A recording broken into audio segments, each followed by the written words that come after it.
Le Scandale, un film de 1934 de Marcel L'Herbier, d'après la pièce de théâtre d'Henri Bataille, avec dans les rôles principaux Gaby Morlet, Mady Berry, Mily Matisse, Henri Roland, Jean Galland, Pierre Larquet, et comme dans tous les films de Marcel L'Herbier de cette époque, dans un petit rôle, Jean Marais. Le sujet, Gaby Morlet, qui adore son mari, Henri Roland, se laisse un soir séduire par un aimable aventurier, Jean Galland, à qui elle donne une bague de prix pour qu'il paie sa note d'hôtel et disparaisse. Le mari, Henri Roland, apprend tout.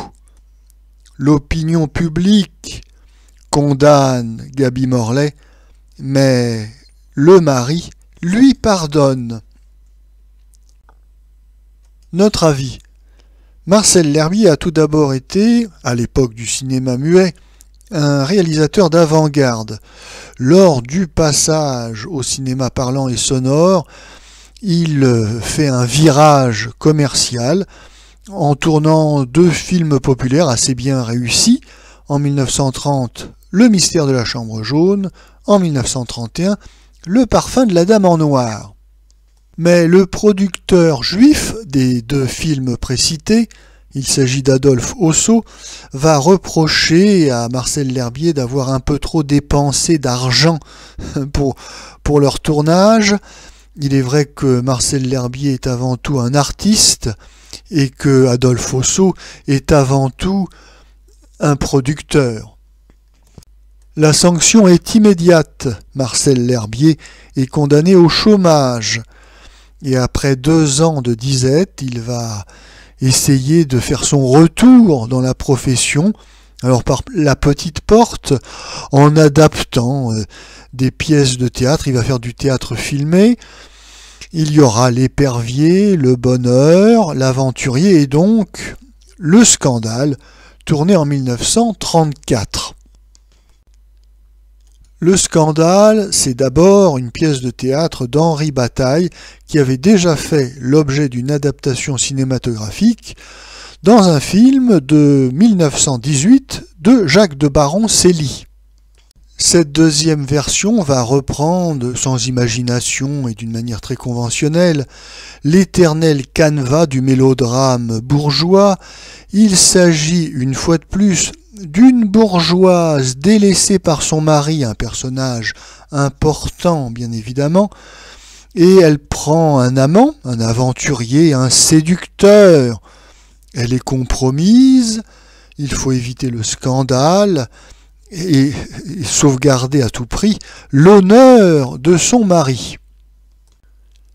Le mélodrame bourgeois est un peu plus littéraire, un peu plus prétentieux, un peu moins vulgaire que le mélodrame pour midinette, qui n'est qu'un roman photo, où il est toujours question de mauvais garçons à casquette violents mais au cœur tendre, et de prostituées dépravées mais bonnes mères de famille.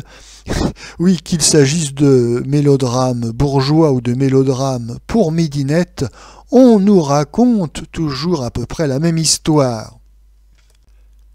Et l'actrice spécialisée dans ces mélodrames haut de gamme, c'est Gaby Morlet. Oui, Gaby Morlet, elle a l'habitude de tourner des adaptations des pièces de Bernstein, de Bataille.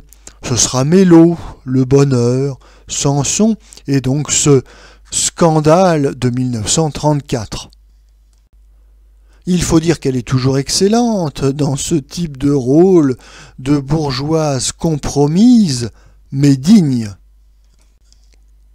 Le film repose avant tout sur Gaby Morlet et ses états d'âme. Oui, c'est un beau rôle pour une actrice puisque ça lui permet de jouer sur plusieurs registres.